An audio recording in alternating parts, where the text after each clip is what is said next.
আমরা দেখেছি 5ই আগস্টের পরে যে স্বপ্ন সকলে দেখেছিল এবং বিশেষ করে যারা সেদিন তাদের জীবন দিয়েছে, আত্মাহুতি দিয়েছে, তাদের সেই স্বপ্ন বাস্তবায়িত হয়।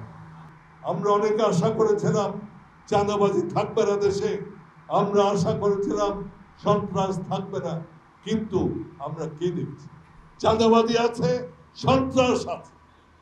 তাহলে এই মানুষগুলো কেন মৃত্যুবরণ করেছিল? কেন আমাদের ছাত্র ভাইয়েরা রাস্তায় নেমেছিল? আমার এই প্রশ্ন আজকে সকলের কাছে।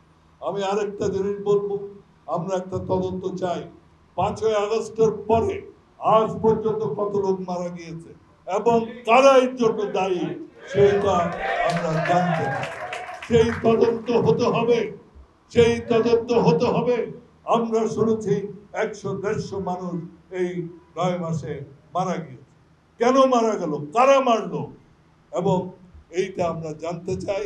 আমি আশা করব সরকার এই তদন্ত করে এই সত্য অপরাধীদের কেবল শাস্তি না, এবং এই তথ্যগুলো মানুষের কাছে জানাতে হবে। বান্ডেল থাকলে প্রতি সেনমানিতে টাকা বাঁচবে। বিকাশ সেনমানি বান্ডেল কিনে জিতুন প্রতি লেনদেনে। আজকে আমরা নির্বাচনের কথা বলছি।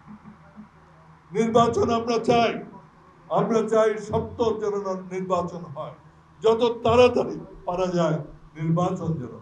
কিন্তু যে অবস্থা বিরাজমান, যে আইন শৃঙ্খলা পরিস্থিতি বর্তমানে আছে, এই আইন শৃঙ্খলা পরিস্থিতি রেখে আপনি কি সুষ্ঠু নির্বাচন আপনি দিতে পারবেন? আপনি সুষ্ঠু নির্বাচন দিতে পারবেন?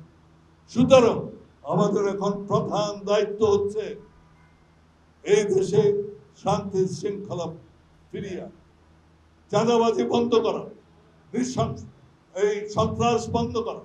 এগুলো যদি আমরা বন্ধ করতে পারি, তবে তখনই আমরা একটা সুষ্ঠু নির্বাচন আশা করি।